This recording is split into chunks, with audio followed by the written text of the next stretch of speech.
Muy buenas noches, son las 8 en punto y como lo hemos hecho ya a lo largo de muchas semanas, estamos transmitiendo completamente en vivo a través de Zoom y simultáneamente a través del Facebook Live de Yo Soy Médico 17, a quien como siempre agradezco que nos facilite su plataforma para llegar a más profesionales de la salud. Hoy nos ven como siempre de Centro, Sudamérica, México, Estados Unidos. Si usted es miembro de un colegio de médicos y requiere una de las pláticas de Medical Legal Center, ahora que está iniciando el año para efectos de capacitación médica continua, todo a su colegio médico, o si usted es jefe de enseñanza de un hospital público o privado y requiere una de las pláticas con nuestra infraestructura, con la infraestructura técnica, etcétera, no dude en contactarnos, lo haremos sin ningún costo, especialmente para ustedes en estos momentos de pandemia. Solo tiene que enviar un correo a atención.mlc@gmail.com, atención sin acento, .mlc@gmail.com, y con mucho gusto generamos y agendamos esta sesión de capacitación médica continua. Todas nuestras pláticas están grabadas y usted puede volverlas a ver en YouTube. Entra al canal de YouTube de Medical Legal Center, entra a YouTube, teclea Medical Legal Center y están ordenadas todas las pláticas de los lunes, que son teoría del caso, el martes el podcast, el miércoles una masterclass. Entonces usted puede elegir la plática que usted quiera ver. Todas están grabadas y disponibles para, para todos, para usted. Quiero comentarles además que el jueves tuvimos una sesión, un podcast extraordinario a propósito de Mariana, aquella, la médico que estaba dando su servicio social en una comunidad de Ocosingo, Chiapas, y no se la pierdan, compártanla, realmente vale la pena que estas cosas no vuelvan a ocurrir y quién más que la comunidad médica para poder destacarlo. Todas las semanas en nuestro Facebook de Medical Legal Center tenemos a Diana López. Ella es nuestra psicóloga que además tiene un doctorado en neurociencias que genera una cápsula informativa para los profesionales de la salud en relación con el estrés que se está viviendo hoy en día y la repercusión que tienen todas las personas. No se lo pierdan. Tenemos nuestro programa para mañana, un podcast, y el miércoles tenemos al doctor Juan Alfredo Lozano Zárate, nuestro masterclass. Nos hablará el jardín de la neurología. No se lo pierdan, va a estar bueno. Por último, les recuerdo que cuando les llegue la invitación a estos programas, teoría del caso, sala de espera o una masterclass, nos ayuden a compartirla. Si les llega la información la ven en Instagram, la ven en WhatsApp les llega, en WhatsApp o les llega un correo electrónico, ayúdenos a difundirlo para que cada día seamos más. Para mí es un gusto, un honor y un privilegio poderles presentar a nuestro invitado del día de hoy. Es alguien a quien respeto mucho y es el doctor Jaime Gutiérrez Gómez, de muchos conocidos, particularmente, no solamente en el ámbito de la ortopedia, sino en el medio gremial. Ahorita lo voy a presentar. Él es médico, ortopedista de Centro Médico, doctor Gilberto Gómez Maza en Tuxtla Gutiérrez, Chiapas, profesor titular del curso de la especialidad de ortopedia, expresidente de FEMECOT, la Federación Mexicana de Colegios de Ortopedia y Traumatología, y expresidente de la Federación de Asociaciones y Colegios Médicos de Chiapas. Con él hemos tenido la oportunidad de desarrollar algunos proyectos como aquel de enlace legislativo, muchos proyectos gremiales, particularmente en beneficio de la comunidad médica. Y hoy nos va a hablar de un caso de ortopedia muy relacionado con un tema artroscópico, bueno, pues será en materia del caso, que él lo tituló Error diagnóstico igual a mal praxis. Doctor Jaime, muchas gracias por asistir. Muy buenas noches. Licenciado Abraham, ¿cómo estás? Buenas noches. Un gusto poder participar contigo y con todas las personas que veo que es un buen número de participantes, lo cual se nos da mucho gusto, sobre todo porque este tipo de pláticas buscamos que haya un mensaje que finalmente permita mejorar las actividades propias, ¿no? Esa es la idea, que este programa de teoría del caso, más que juzgar las actuaciones médicas, es aprender, es saber qué le pasó a alguien para que a nosotros nunca más nos vuelva a ocurrir, y es el tema de aprendizaje. Doctor Jaime, lo dejo con el mejor público, que son los profesionales de la salud, y usted y yo nos vemos en la sesión de preguntas y respuestas. Gracias, licenciado. Pues muy buenas noches, tengan todos ustedes un saludo muy especial, esperando que se encuentren bien y se estén cuidando y nos sigamos cuidando. Mientras tanto, pues tenemos que, pues aprendimos a trabajar de esta manera y pues agradeciendo la oportunidad al licenciado, comentábamos hace unos días, más bien hace un par de meses, en tener esta oportunidad a que se ha llegado y pues que me permitan compartir un poco el análisis de este caso que al final, pues lo que comentaba en un principio, buscamos que haya un mensaje porque prácticamente todo este tipo de casos no dejamos de aprender tristemente. Y eso de que por el error vamos a aprender a ser mejores, creo que tenemos que irlo quitando. Creo que considero que hoy estamos en la necesidad de que nuestro actuar sea totalmente apegado a lo que se nos pide y con eso nos vamos a evitar muchos problemas. Pues este es un caso, pues de alguna manera de la especialidad de ortopedia y traumatología, pero vamos a ver cómo se ve inmiscuido también los médicos de primer contacto. Incluso en la necesidad de poder hacer un análisis al final, lo referente a los médicos de pregrado, los médicos residentes, hasta dónde pueden tener un alcance también de culpabilidad. Finalmente, este caso sí se vio desafortunadamente inmiscuido 3 colegas y que esta es la parte de hasta dónde el hecho de que el médico sea mal manejado este tipo de acciones en decir algún diagnóstico o decir otro diagnóstico y eso hace que el paciente pues caiga también en una confusión. Sin más preámbulo, me voy a permitir compartir la pantalla de este caso. Es un caso pues, muy breve, tendríamos que utilizar yo creo que unas 10 horas para poder estar comentando y cada día decimos que quiero compartirles que aprendemos porque finalmente cuando hacía nuevamente el análisis del caso decías que no es posible. ¿Por qué no hicimos esto desde un principio?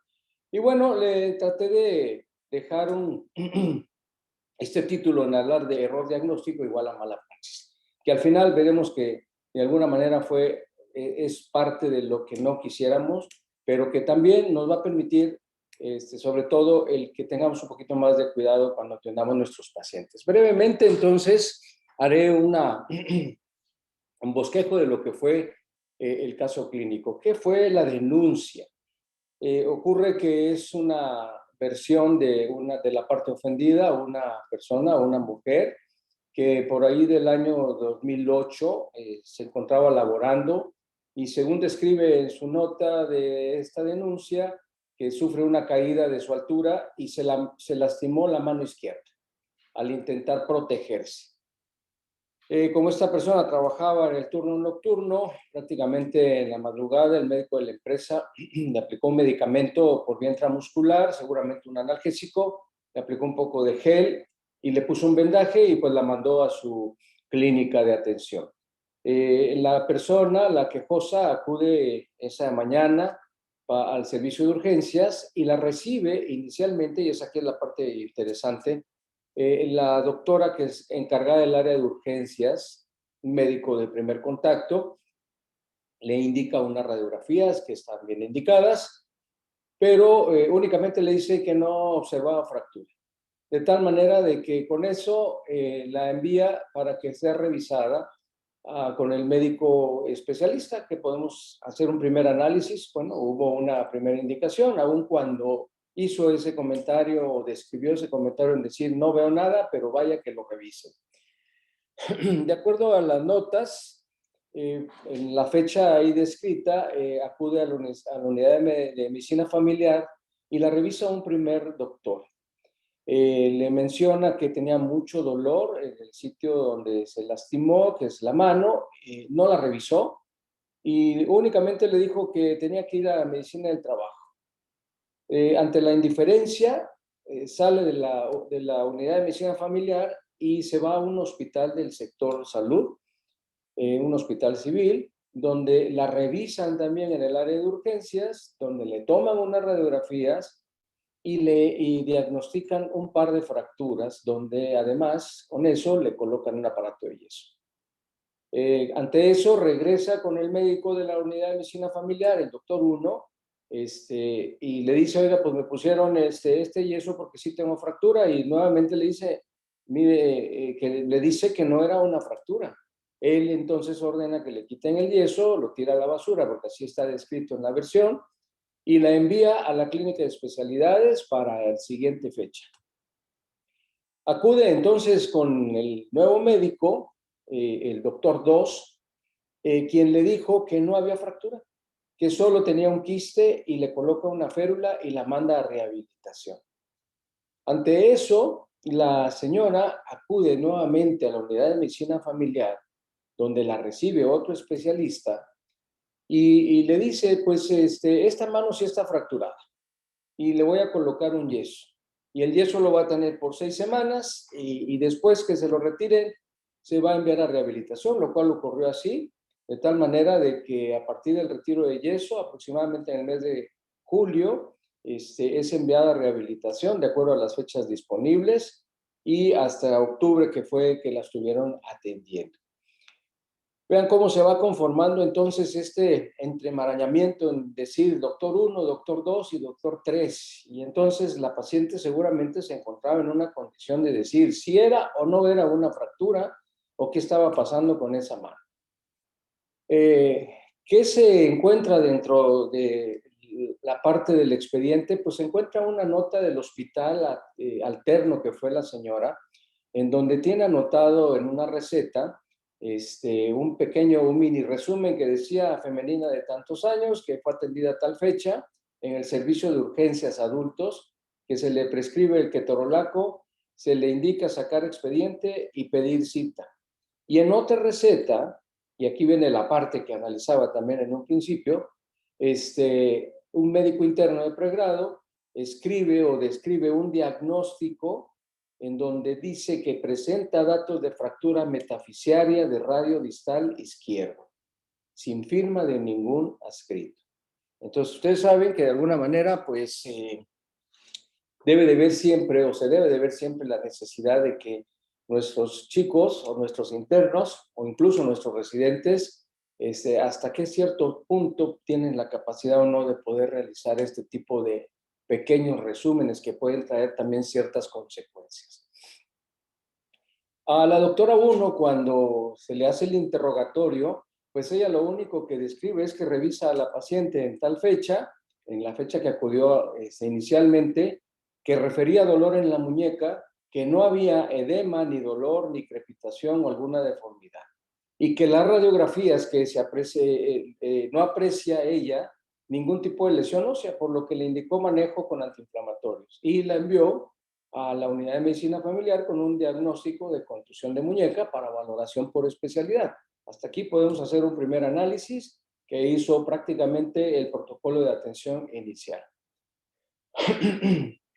¿Qué nos dice el doctor 1? Pues que él recibió a la paciente, que no había datos clínicos de lesión, y que él inmediatamente, pues al no ver ningún tipo de lesión, le envía a medicina del trabajo para que le valoren la incapacidad. De alguna forma, el paciente, si recuerdan, después de esto se fue al hospital alterno y después regresa nuevamente con el doctor 1, y aquí es donde él describe que al paciente, al retornar conmigo, comentando que había acudido precisamente al hospital civil, donde le dijeron que tenía fractura y le habían colocado el yeso.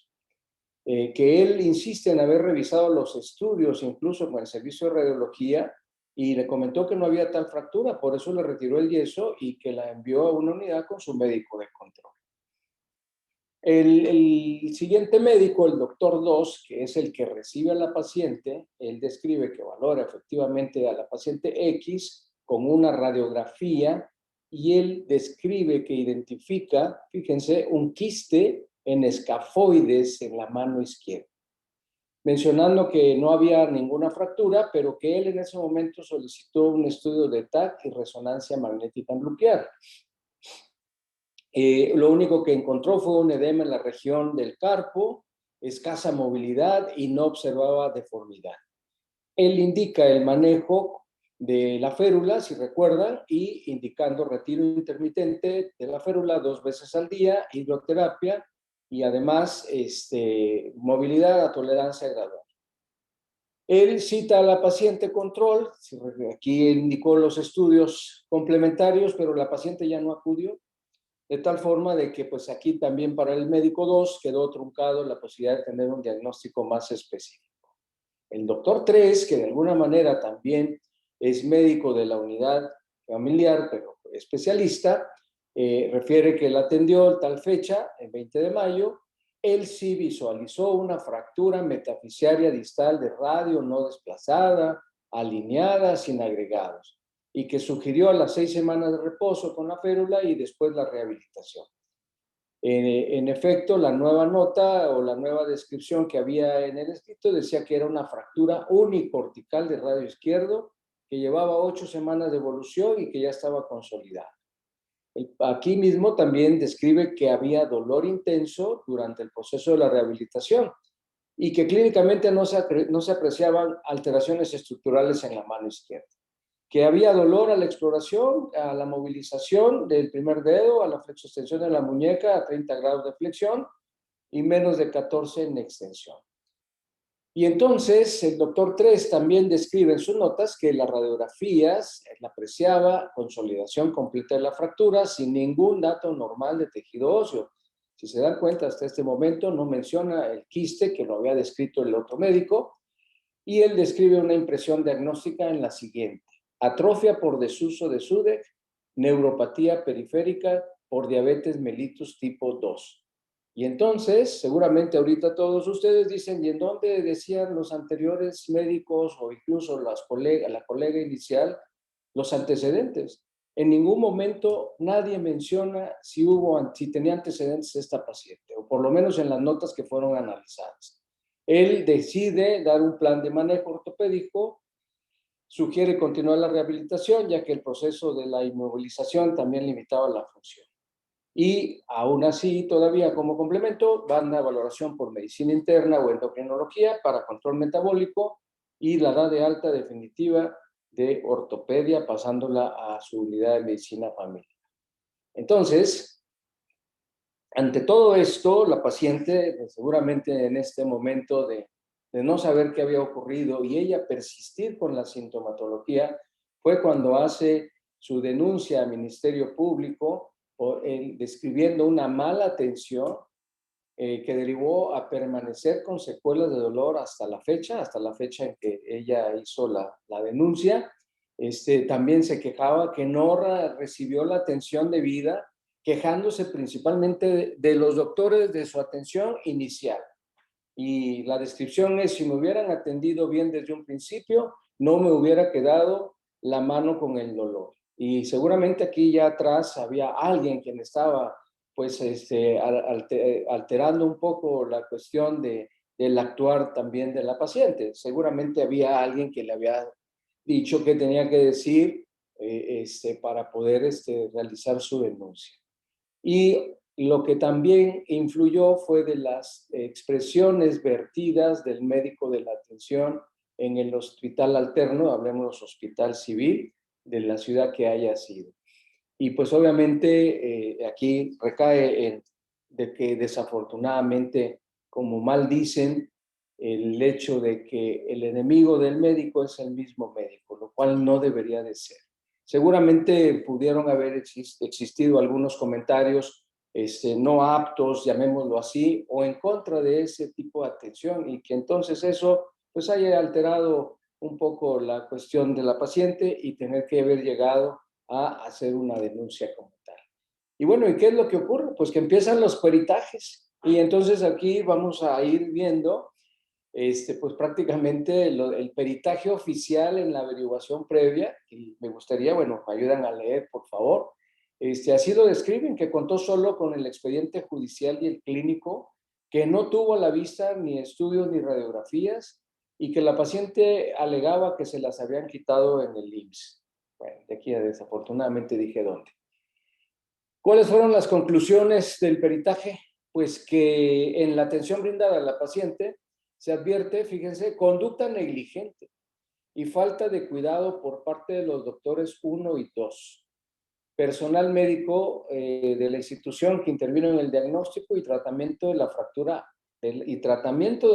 ocurrida en el accidente laboral que sufrió y no advirtieron la presencia de la fractura descrita metafisaria distal del radio, y al no reducirla e inmovilizarla adecuadamente, ocasionaron secuelas dolorosas como la atrofia de SUDE e incapacidad para su movilidad. Los colegas ortopedistas seguramente por ahora estarán ahorita golpeándose así, diciendo cómo es posible.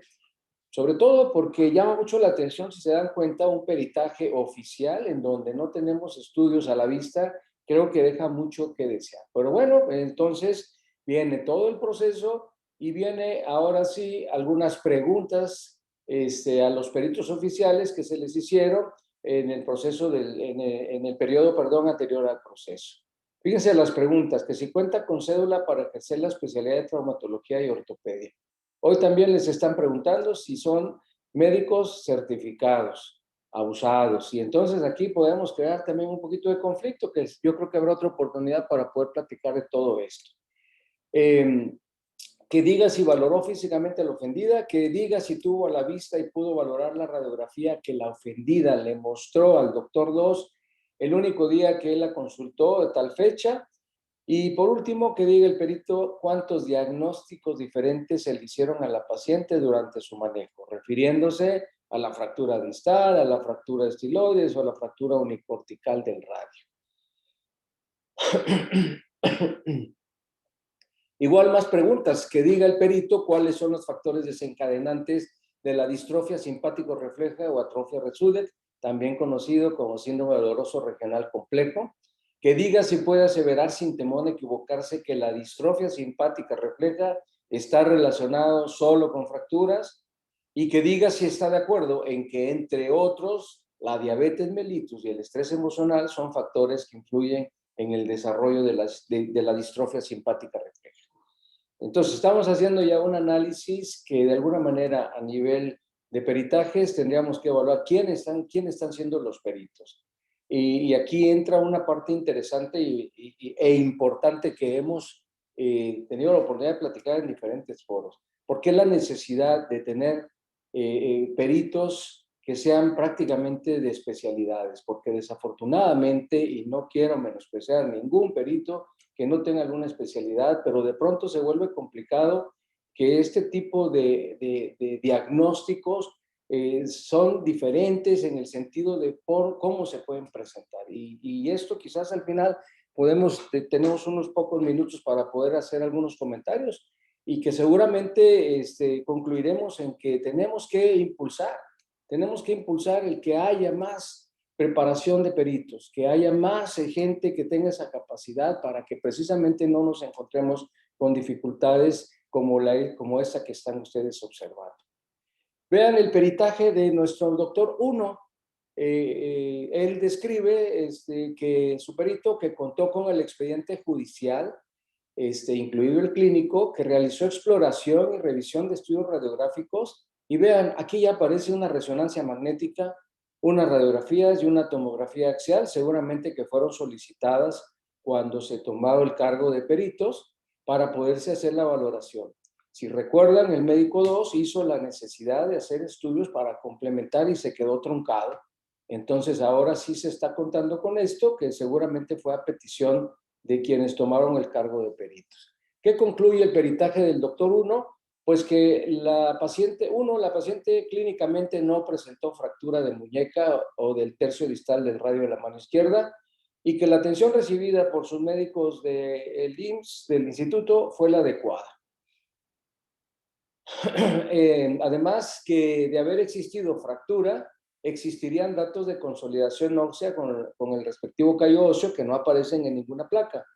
Sin embargo, existe en todas las tomas realizadas la existencia de una tumoración en escafoides que para un ojo experto no pasa desapercibida, dato que consiguió en la consulta otorgada el doctor 2. La paciente no presenta atrofia de SUDE o simpático refleja, ya que no presenta la sintomatología correspondiente. Ese fue el primer peritaje del doctor 1. El peritaje del doctor 2 describe lo mismo, que contó con todo el expediente, que contó prácticamente con los estudios radiográficos, resonancia e incluso tomografía, y sus conclusiones fueron las siguientes. que la paciente no presentó fractura del tercio distal del radio a consecuencia del accidente, que no presenta tampoco atrofia de Sudeck ni clínica ni radiológicamente, que la atención y el diagnóstico realizado del doctor 2 fue el adecuado, no existiendo falta de cuidado, dolo o negligencia médica, puesto que no hubo fracturas ni dato de inestabilidad radiocarpal izquierda. El doctor 2 únicamente vio a la paciente una sola vez y no intervino en su evolución, siendo que su manejo inicial y diagnóstico fue el adecuado. Y describe que en el futuro la paciente puede requerir de cirugía del escafoides, asimismo puede requerir de estudios tales como electromiografía para su seguimiento. Y por último, el peritaje tercero en discordia. Aquí, como había que entrar entonces en una etapa como estas, pues viene el perito en discordia y lo mismo describe que cuenta con el expediente judicial, incluido el clínico, realizó revisión de estudios radiográficos, resonancia, tomografía y valoración. Las conclusiones del perito en discordia fueron: la paciente no presentó fractura del tercio distal del radio como consecuencia del accidente ocurrido el 5 de mayo, sino que era portadora de una enfermedad denominada osteonecrosis de escafoides izquierdo preexistente, la cual se agudizó al sufrir traumatismo en la mano izquierda. Igualmente que la atención y diagnóstico realizado por los doctores 1 y 2 fue el adecuado, no existiendo falta de cuidado, dolo o negligencia médica, puesto que no podían diagnosticar o manejar una lesión que no existía, como sería la fractura no desplazada del tercio distal del radio izquierdo. Sin embargo, la lesión que ya padecía y se diagnosticó como hallazgo previo al traumatismo de la mano, que es la osteonecrosis del escafoides, debe tratarse por medio de cirugía. Y entonces, pues, si se dan cuenta, hasta acá, es toda una serie de cuestionamientos que pueden surgir, varios comentarios en referente a en dónde estuvo realmente la situación como tal. De entrada, el que alguien dijo, sí hay fractura, señora, y hay que tratarla de esta manera. Y va con el otro y le dice, no, usted no tiene fractura. Aquí alcanzo a ver una imagen, pero no me define realmente cómo está. Y si vamos un poquito más retrospectivos a nuestro médico de primer contacto, que eso es la importancia y la relevancia en cuanto les decía que el protocolo de atención es valorar a la paciente, es hacer el anamnesis de lo que le pasa, ver la parte clínica, pero ¿dónde estaban los antecedentes? En ningún momento se mencionó que la paciente era diabética. Y entonces es aquí en donde crea también esta parte de esta confusión en decir, estamos ante realmente una atrofia de Sudeck, estamos ante una distrofia, y obviamente al final, si se dan cuenta, pues los que menos tuvieron aquí vela en el entierro, pues fue el hospital alterno, porque el hospital alterno, en donde ella acudió cuando no recibió la atención como ella hubiese deseado, según lo que describe, pues también nos obliga a que de alguna forma ella se sintió pues en la necesidad de regresar y decirle al médico, oiga, es que allá sí me dijeron que tengo fractura, cuando realmente lo que este último peritaje en discordia nos hace describir que ya tenía una lesión preexistente, que seguramente mis colegas ortopedistas me darán la razón en el sentido de que de pronto se vuelve un diagnóstico complicado el evaluar el escafoides, aun cuando uno de los peritos decían que no puede pasar en alto de un ojo experto. Yo les puedo decir que el porcentaje de diagnósticos erróneos incluso para ese tipo de lesiones es un poco difícil. Y entonces, con esto abrimos un poquito un punto de análisis. El decir, ¿por qué la importancia de un diagnóstico inicial? Por eso describíamos, es decir, a ver, diagnóstico, un buen diagnóstico o un mal diagnóstico igual a mala práctica. Realmente la señora, el motivo ya lo describió ella, no me atendieron como yo quería. Pero si hacemos un análisis médico frío en decir, a ver, ¿en dónde estuvo realmente la falta de atención? Pues seguramente causa aquí, nos estremece un poco en decir, pues es que nos hizo falta estudiar más.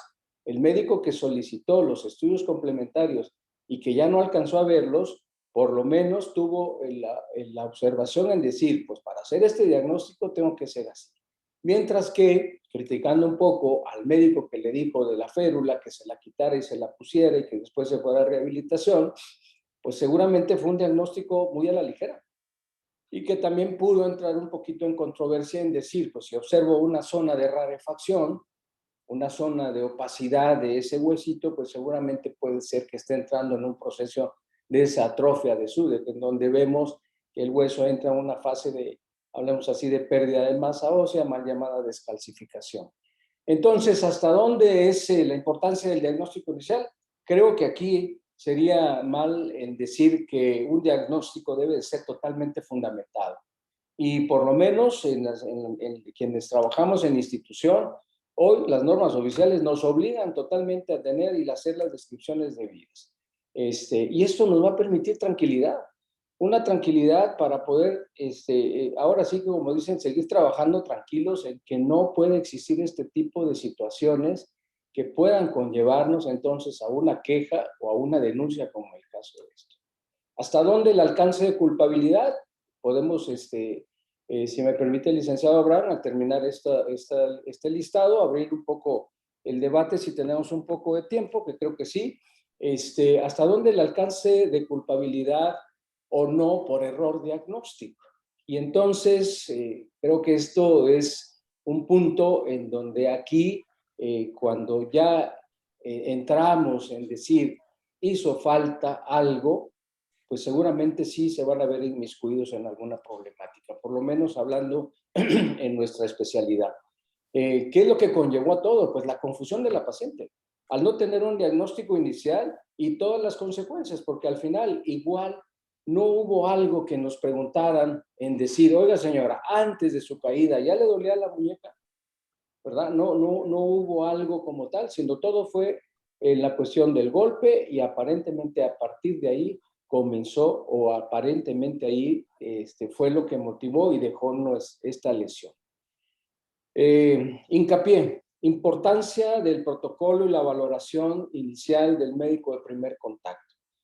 Ya lo había mencionado, los antecedentes importantísimos. Decía, en ningún momento habíamos visto una nota donde dijera que ella era diabética, por ejemplo. Esos antecedentes son básicos. ¿Y qué tiene que ver con la ortopedia? Si nosotros somos hueseros, vulgarmente dirían, bueno, pues es que finalmente también una consecuencia de estas, que pudieran justificar un dolor neuropático o una consideración de una atrofia de Sudeck como tal, como lo estuvieron manejando, pues seguramente sí podrá tener algún tipo de repercusión. Y también, hasta dónde quienes tenemos residentes y quienes tenemos médicos de pregrado, finalmente, es algo que hemos tratado de venir trabajando desde hace muchos años, en el sentido de que han cambiado los tiempos. Hace 20, 30 años, como médicos internos, seguramente teníamos muchas libertades. Yo recuerdo allá en el año del 86, el doctor, seguramente Rodríguez, Jesús Rodríguez de Sinaloa, que debe estar aquí también en la plática, él fue mi adscrito, ya me llevaba como 10 años de adscrito. Él prácticamente había mucha libertad en cuanto a que podíamos hacer muchas cosas y no necesariamente tenía que haber un adscrito. Hoy creo que es una situación que seguramente no ha llegado a tal alcance porque finalmente ellos son estudiantes, pero atrás de un residente o atrás de un médico de pregrado debe de existir siempre a un adscrito o una persona responsable. Eso es fundamental. Comentábamos en corto con el licenciado Abraham, bueno, le digo, y si algún interno o algún residente por mutuo propio decidiera hacer algún procedimiento, ¿se vería también inmiscuido ante un error en alguna culpabilidad? Y entonces, pues creo que la respuesta es sí. Es un caso que nos hace analizar muchas cosas, nos hace pensar en muchas cosas. Esto es la parte de la especialidad en ortopedia.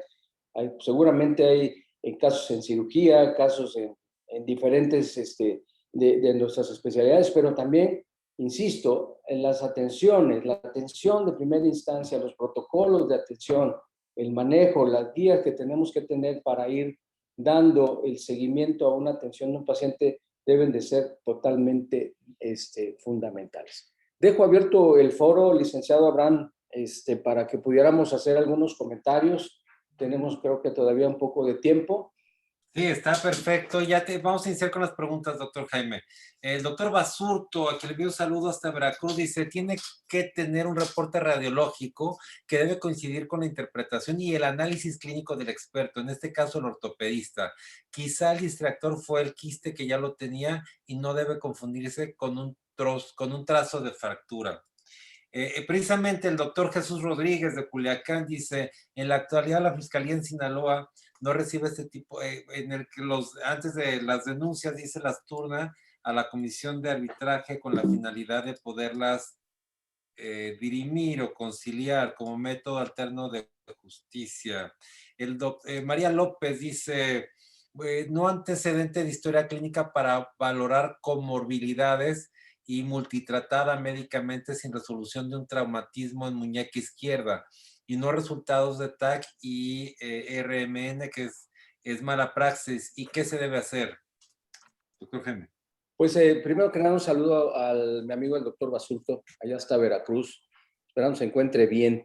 Es en efecto, tenemos que apoyarnos a todos los niveles. Hoy día tenemos que delegar esa responsabilidad. Y si contamos con una radiografía, por lo menos tener la necesidad de tener una interpretación. Eso nos debe de dar más tranquilidad, es lo que trataba de expresar. Definitivamente que, si recuerdan, uno de los médicos dijo que había valorado conjuntamente con el servicio de radiología, pero solo fue, oye, ven cómo ves esta radiografía. Yo creo que si hubiera habido algún escrito en donde hubiera podido determinarse la posible lesión, pues seguramente también hubiera dado un poquito más de tranquilidad a este médico, que aparentemente fue el de todos, el que dio un poquito más acercarse al diagnóstico. Totalmente de acuerdo con la cuestión de la historia clínica. La historia clínica es nuestro escudo, siempre lo hemos dicho, el licenciado Abraham, en los foros en que hemos estado. Es importantísimo tener una historia clínica completa, bien detallada, y desafortunadamente, ¿qué es lo que ocurre? Pues que todavía los tiempos en instituciones nos hacen de pronto no hacer las cosas al 100%. Exacto. El doctor Agustín Salazar, aquí también le mando un abrazo fuerte a Veracruz, lo mandas a saludar. Gracias, Y Agustín. así es, debemos exigir peritos especialistas y obviamente que las fiscalías soliciten los piratajes de CONAMED y colegios médicos. El doctor Clemente Barrera dice, no se menciona el mecanismo de la lesión, además en caso de presencia de fractura en los 5 meses debió resolverse o bien cursó con alguna subluxación que nunca se trató y continuó con dolor. Habrá que descartar también ganancia secundaria por parte de la paciente. ¿Qué opina, doctor Jaime? Bien, sí, totalmente de acuerdo. Yo creo que es uno de los trabajos que se ha tratado de ir impulsando. Bueno, en caso a nivel de la Federación de Ortopedia, el estímulo a seguir formando peritos de la especialidad. Aquí en el estado, durante mi gestión como presidente de la Asociación de Colegios Médicos, igual, tratamos de impulsar esa parte, la formación de peritos, y seguramente a los colegas que me están viendo de los diferentes colegios de especialistas o incluso colegios médicos estatales, seguramente ellos han estado trabajando también en impulsar más la parte de los peritos. Yo recuerdo, por estuvimos en Veracruz con el licenciado en un curso también, en un diplomado, pero ¿qué es lo importante que hemos también dicho? Creo que hoy día el valor es que haya también esa parte, ese impulso, pero que siempre lleve un aval, que no sea el curso de 1 hora, el curso de 2 horas, sino que realmente sean programas bien establecidos, no de un día, sino programas bien establecidos que nos permita aprender realmente desde cómo tomar, de cómo aceptar el caso y cómo hacer las descripciones. Estoy totalmente de acuerdo con lo que nos comentan. Ok, doctor Jaime, nos vamos a ir más rápido porque hay varias preguntas. Edgar Luna dice, ¿la primera doctora fue un médico familiar o general? ¿Qué tan válido es la interpretación de ella en una radiografía para valorar una fractura? Es decir, debe tener un conocimiento de todas las fracturas. Sé que en ocasiones no es factible, pero ¿debió el especialista de rayos X dar la interpretación por escrito? ¿Ella actuó en obligación de medios y le dijo que fuera con el especialista? ¿Es correcto? Sí, es correcto, es lo mismo, insisto, ¿no? O sea, no tengo el dato de si era medicina general o médico familiar. Le llamo médico de primer contacto porque estaba en el área de urgencias. La importancia de sí tener un poco el conocimiento básico, estoy completamente de acuerdo que me dirá que para ciertos diagnósticos como este, que es un caso especial, seguramente puede pasar por alto por un médico que no tenga la experiencia. Es más, hasta para nosotros especialistas de pronto nos cuesta un poquito de trabajo. El El doctor, caso de que sí, perdón. ah, ok, el doctor Leo Lagarde dice, para descartar la lesión previa debe interrogar y saber que existe ante la duda o opinión del experto y no tomar decisiones. Correcto, Correcto. ¿verdad? Sí, es correctísimo. Guadalupe Flores, en los casos de fracturas el dolor es demasiado intenso y debe preguntarse siempre las comorbilidades. Es importante ese detalle. Sí, totalmente de acuerdo. Francisco Reyes, excelente caso, muy ilustrativo. A manera de comentario, el interrogatorio al paciente y máxime si este es directo, nos puede ayudar en un 40% para un diagnóstico de sospecha y el resto de estudios nos ayudará a la correlación clínica y acercarnos al diagnóstico de sospecha. Nos hemos olvidado de hacer la clínica. El doctor Santos desde Chihuahua dice, la ley federal del trabajo dice que los estados anteriores como enfermedades previas no son causa para disminuir el grado de incapacidad ni las prestaciones que le corresponde. Le faltó además, entre otros, un estudio de electromiografía o potenciales evocados de miembro superior. Por otro lado, en términos jurídicos, causa, perdón, causati. Por tanto, si hay una relación de causalidad entre la causa y la responsabilidad producida. Correcto, ¿no? Ok, Es sí, de acuerdo. Jesús Rodríguez, el doctor Jesús Rodríguez, la osteonecrosis también está en duda. Y saludos a Jaime Gutiérrez. El doctor Zapote dice, los médicos en formación residentes o internos de pregrado deben estar bajo la supervisión de un médico responsable adscrito o de base en la institución correspondiente para cualquier procedimiento médico terapéutico y supervisión de las notas correspondientes del expediente clínico. Ya lo comentamos aquí, efectivamente así debe ser, no deben de actuar solos, sino bajo la supervisión de un médico responsable. Y ellos serán responsables si ejecutan una situación de mutuo propio o diferente a la que fueron indicados. El doctor José Martínez, José Luis Martínez, a quien le envío un saludo, de repente me confunde porque yo lo conozco por José Luis Martínez y escribe José Martínez. Cuando inicialmente reviso a un paciente postraumatismo y en las radiografías no se aprecia fractura, les comento al paciente y anoto en el expediente que en este momento no veo fractura, pero que es muy diferente a que no tiene fractura, porque las fisuras en estado inicial pasa desapercibido y a los 10 días por la osteoporosis se remarca la fractura. ¿Qué opina, doctor Jaime? Bueno, lo que pasa es que, bueno, sí, depende. Aquí hay algo muy importante, ¿no? O sea, si tenemos un diagnóstico inicial de una fractura incompleta, mal llamada fisura, y no le hacemos la atención adecuada, el paciente puede seguir haciendo sus actividades y puede entonces ampliarse más la lesión o volverse una fractura completa. Estoy totalmente de acuerdo. Aquí, yo, si me permites hacer un análisis, si la paciente llegó, digo, es un análisis retrospectivo por la doctora inicial que la atendió. Si había dolor y había un dato aparente de aumento de volumen, que ella después lo describe cuando le hacen el interrogatorio, yo dije, bueno, el protocolo de atención inicial estuvo bien, pero nos faltó antecedentes. Y lo de menos, pues por lo menos una ferulita, como dirían, ponle una ferulita y mándala con el especialista, o ponle un vendaje, alguna cuestión como esas, ¿no? De acuerdo también en que en aquel momento necesitábamos la descripción radiológica del área de radiología, que muy raramente lo hacen los médicos, ¿no? Normalmente nos mandan las radiografías la ve el médico de primer contacto y lo envía. Sí, Abraham, estoy totalmente de acuerdo en el sentido de que estoy viendo aquí también las preguntas en donde muchos hablan de en la cuestión de que se debe de pedir la interpretación radiográfica, dice el doctor Francisco Zapote, estoy de acuerdo, ¿sí? Y eso nos debe de dar también un poquito más de pauta. Pero Excelente. finalmente esa atención, ese seguimiento, ese primer protocolo, sí es bien importante, sí hay que darle la validez. De acuerdo. Aquí la parte que hablaba los colegas en decir, yo pienso que tampoco era una osteonecrosis, puede ser otra cuestión del escafoides, o incluso pudo haber sido una fractura de escafoides y pudo haber pasado desapercibido.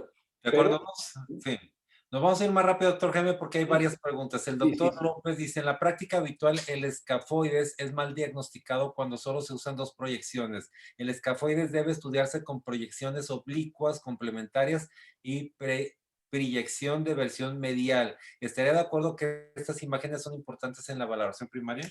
Son importantes incluso hasta una resonancia magnética, hoy día, como tal. Eliud Camarillo, la especialidad de traumatología ortopedia es la más demandada junto con la ginecología obstetricia. La historia clínica es Correcto. la mejor arma del médico. Antonio Ortiz, ¿el error diagnóstico es siempre mala práctica? El error diagnóstico puede producir una mala práctica, sí, De acuerdo. totalmente.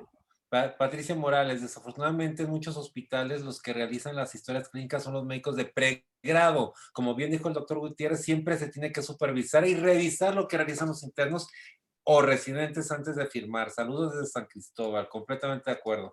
María Paredes, doctor Jaime, ¿me ayuda a dejar de compartir para nomás vernos los dos, por Sí, favor? claro, en este instante. María Paredes, ¿la historia clínica afirma o niega el antecedente de ser diabética? No, nunca lo mencionaron. Ok, Luis Tapia, ¿la opinión del radiólogo siempre debe tenerse? Debe detenerse. Yo Interpretación. estoy de acuerdo con eso. Ok, Abelardo Estrada, en unidades de salud habitualmente el médico de primer contacto es médico general y en muchas ocasiones las placas de rayos X se realizan con equipo viejo y con material deficiente. ¿Qué tanto compromiso existe a nivel institucional ante una demanda? Mucho compromiso y es parte de lo que entra en el decálogo de la atención de nosotros los médicos que debemos de contar con los servicios mínimos, pero por lo menos que funcionen o que estén adecuados. Oh, un buen comentario. Bueno, el doctor Antonio Carrasco, de la Ciudad de México. Le mando un fuerte y caluroso abrazo. Es alguien a quien aprecio, estimo mucho. Y dice, comentario, me da gusto y felicito la solidez de la presentación del doctor Jaime Gutiérrez como chiapaneco que soy. Doctor Carrasco, muchas gracias. Muchas gracias. Doctor Ceja, desde Oaxaca. Entre los hubiera y lo que debiera existir en las instituciones para facilitar el trabajo de documentación clínica, para evitarnos los dijeron, valoraciones conjuntas no documentadas ante el exceso de trabajo para todos los médicos institucionales. Si no cambia el sistema de documentación clínica, seguirán existiendo estos casos. ¿Qué opina, doctor Jaime? Totalmente de acuerdo. De hecho, digo, me encantan los comentarios, digo, estoy también tratando de leer rápido, y habla mucho también, y no lo dije, la relación médico-paciente es fundamental, Abraham. Y yo Sí. creo que para todos. Doctora Salvia, además de la falta de historia clínica individual, debe siempre tomarse en cuenta la actividad laboral mucho más al tratarse de una lesión de riesgo de trabajo, sabiendo hay un altísimo porcentaje de lesiones de mano en ensambladores y por los movimientos repetitivos continuos. Sí, correcto. Gran tema, el doctor Ceja también de Oaxaca, con mucha experiencia en la Comisión de Arbitraje de Oaxaca. Alejandro Sánchez, desgraciadamente a nivel institucional, el médico interno de pregado hace las notas médicas y a veces el médico adscrito ni siquiera valora al paciente. Desgraciadamente el hilo se rompe por lo más delgado. Mario Paredes, cuando un médico pone en el expediente clínico que no se aprecia fractura, no significa que no haya fractura, porque en días posteriores puede hacerse evidentemente el trazo de fractura. Ya lo dijo el doctor José Luis Martínez también. María Jesús Villarreal, ¿qué se hace en caso de que dejen internos o residentes en lugar de médicos adscritos? ¿Qué es lo que platicamos que ocurre con el servicio social y que ocurre con muchos temas, doctor Jaime? No, pues terrible, ¿no? Mal, porque de alguna manera le digo, comentábamos hasta dónde ellos tienen una protección legal por el hecho de que, hablemos de una guardia, no llega el adscrito y él tiene que hacer lo que tiene que hacer como tal o lo que ha aprendido que hacer. Yo creo que incurre en una situación de riesgo, Sí, totalmente.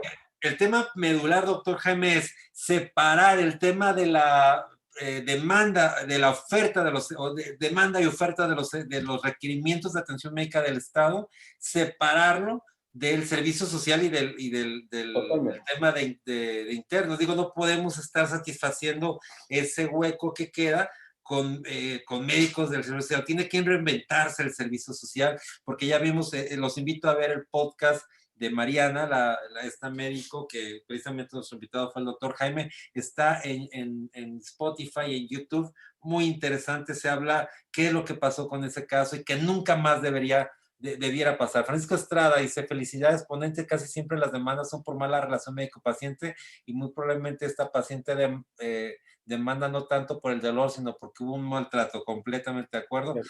El doctor Zapote dice, el médico de primer contacto en la unidad de medicina familiar son especialistas en medicina familiar, pero son traumatólogos ortopedistas. En el IMSS, cuando se solicita un estudio de imagen radiológico, debe ser reportado con interpretación por el servicio de radiología. Pues muy claro. Luis Alba, todos los estudios deben ser interpretados por un radiólogo certificado y tener buena la historia clínica, sí, porque claro, la interpretación tiene que hacerla, por supuesto, con una buena historia clínica, un buen diagnóstico, es el conjunto de todo. Estoy leyendo a Guadalupe Flores que dice, fíjate, en varios hospitales de la República desafortunadamente se encuentran los internos solos en el área de urgencias y a veces les toca tomar decisiones importantes para la atención de los pacientes. Y también en las unidades de primer nivel, los jóvenes en servicio social también está solo, lo que tú mencionabas. Tiene que cambiar ese concepto, desafortunadamente, y tener pues mucha precaución. Yo estaría en la necesidad también de plantear el que estas personas pues tengan un poco de protección. No sé hasta qué grado. Antonio Luna, independientemente de la mala praxis, es importante señalar la deshumanización de los médicos en los servicios institucionales que tratan al paciente como número, como expediente, situación que transmiten a becarios, no los escuchan, no los exploran y la relación médico-paciente es mala. Hay excepciones. ¿Es válido realizar un peritaje sin estudios del paciente, en este caso radiografía, y dar por hecho únicamente lo reportado en las notas médicas? ¿Es ético? Pues no, totalmente que no. Totalmente que no. Sí, no digo, yo creo que esto es algo básico. Me llamó mucho la atención cómo se hizo el peritaje sin contar con estudios. Entonces, pues deja mucho que desear, ¿no? Alma Vázquez dice, gracias por compartir sus conocimientos, muchas gracias. El doctor Armando López comentaba un tema que hace un momento que lo habíamos comentado el doctor Jaime y yo también, el tema de que un error diagnóstico puede generar mala práctica, sí, casi en muchos casos, pero no en todos los casos, y eso lo habíamos comentado previamente. Como decía el doctor Jaime, un mal diagnóstico puede generar una mala práctica, indiscutiblemente sí. Sin embargo, bueno, hay muchos casos en que imagínense, para llegar a un diagnóstico de enfermedad rara, pues tuvo que haber pasado por muchos malos diagnósticos y no necesariamente por esto ocasiona una negligencia. El error diagnóstico sí puede producir mala práctica. La pregunta es si es igual a mala práctica, es decir, siempre, doctor Jaime. Pues depende, ¿no? Depende de qué es lo que están haciendo, cuál sería, quiero decir, si tienes un diagnóstico de, llámale, deformidad de algo y le haces una cirugía que no era la adecuada, pues seguramente pues, un mal diagnóstico y te llevó a hacer una mala práctica, ¿no? Definitivamente, ¿no? Aquí, este diagnóstico de esta paciente, pues realmente sí hubo un mal diagnóstico inicial, faltaron muchos elementos y que seguramente eso conllevaron a una atención que así se puede determinar de acuerdo a lo que nos determinan los peritajes, que no fue una atención adecuada, y la práctica mala fue cómo se atendió a la paciente por parte de dos de los tres médicos. Exacto, dice el doctor Armando Martínez, ¿qué opinión tiene usted de que en esta pandemia se realizan actividades de médico interno por los anestesiólogos realizando notas, recetas y acciones de médico interno y puede caer en error diagnóstico? Totalmente, no digo, eso no es factible, pero pues digo, por más que pudiéramos justificar la pandemia, pero creo que no debe de ser, totalmente. La doctora María Jardón dice, y sería bueno que manejaran estadísticas de cuántos usuarios demandan de primer nivel, sí, es más frecuente de lo que pensamos y principalmente por errores de diagnóstico. La doctora María Jesús Villarreal Godínez, y si los dejan solos, ¿qué se hace? Sí. Pues, ¿qué te puedo decir, no? Hace muchos años, te decía, tuvimos que hacer muchas cosas. Nos tocaba ser los que atendíamos los partos y no había ningún adscrito. Y bueno, afortunadamente no nos pasó nada, pero hoy atiendes un parto y le va mal, se muere el niño, ¡uf, terrible! Susana Novelo, lamentablemente la carga de trabajo excesiva en hospitales públicos es un factor que predispone al error. De igual manera, o de manera ideal, está una duda, bien sería en ir a radiología y hablar con el radiólogo en caso de duda. Es correcto, correcto. Sí. Doctor Jaime, su mensaje final a la comunidad médica, por favor. No, pues el mensaje es esto, ¿no? Una buena práctica, una buena atención, perdón, es fundamental. Estamos viendo causas, mucho trabajo, acúmulo institucional que de pronto se vuelve esto pesado para los médicos. Mucha precaución, mucho cuidado. Creo que lo hemos visto y lo hemos hablado en foros en muchos años, en poder decir que tengamos esa capacidad de paciencia y tratar de hacer y cumplir tal y como nos está la norma, como se debe aplicar la norma en la atención de nuestros pacientes. Y eso nos va a llevar a estar tranquilos y nos va a evitar este tipo de problemáticas. Contar con todos los elementos, que eso es algo fundamental. Decía, oiga, los equipos están muy viejos y las placas están muy malas. Mucho cuidado y obviamente eso pues no debe de ayudar, digo, debe de perjudicar para una atención totalmente adecuada. De acuerdo a esta pandemia, doctor Jaime, nos ha dejado muchas enseñanzas, el adaptarnos a los cambios, pero particularmente las cosas que tenemos que cambiar. Y hoy lo que pasó con Mariana nos tiene que llamar la atención de que tiene que haber un cambio en el sistema y en cómo se oferta el servicio social para los médicos. La situación por la que se está viviendo no es la misma con la que se vivió hace algunos años, como cuando usted hizo el servicio social. A raíz de este podcast me han llamado no menos de 5 médicos para platicarme historias de terror que vivieron y han vivido en el tema del servicio social. Estamos afinando el tema para poder ampliar el podcast y tenerlos invitados, que nos platiquen sus propias experiencias. Y eso habla precisamente, digo, en tema propositivo, en mejorar, o sea, eso tiene que cambiar. Tenemos que modificar este tema, cómo se está ofertando. No sé cómo todavía, pero sí se tiene que cambiar. Y esto solamente se podrá llevar a cabo con la participación de toda la comunidad médica. Y es ahí donde tenemos que trabajar, que la comunidad médica aporte, no solamente criticando, bueno, han pasado muchas cosas lamentables, hay que, sí, hallar en su caso al responsable, determinar responsabilidades, pero aportar, ser propositivos, saber esto qué nos deja, no debe de volver a pasar y qué acciones se tienen que llevar a cabo para mejorar por el bien de toda la comunidad médica. Yo quiero agradecerle, doctor Jaime, a todos que se hayan conectado. Les recuerdo que primero que esta plática está grabada y usted puede volver a verla en el canal de YouTube de Medical Legal Center. Entra a YouTube, teclea Medical Legal Center y están ordenadas las lunes teoría del caso, martes podcast con sala de espera y el miércoles una masterclass.